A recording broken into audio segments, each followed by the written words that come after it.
ইরানের বিরুদ্ধে ফের সামরিক অভিযান শুরু করেছে যুক্তরাষ্ট্র ও ইসরায়েল। শনিবার সকালে ইসরায়েল তাদের পূর্ব নির্ধারিত হামলার ঘোষণা দিয়ে দেশজুড়ে জরুরি অবস্থা জারি করেছে।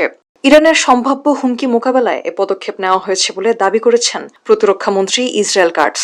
অন্যদিকে ইসরায়েলি সূত্র মতে ইসরায়েল ও যুক্তরাষ্ট্র যৌথভাবে এই অভিযান পরিচালনা করছে। এই যৌথ হামলার প্রভাবে ইতোমধ্যে সারা দেশের আকাশপথ অনির্দিষ্টকালের জন্য বন্ধ ঘোষণা করেছে ইরান। দেশটির বেসামরিক বিমান চলাচল সংস্থার মুখপাত্র এই জরুরি সিদ্ধান্তের কথা জানান।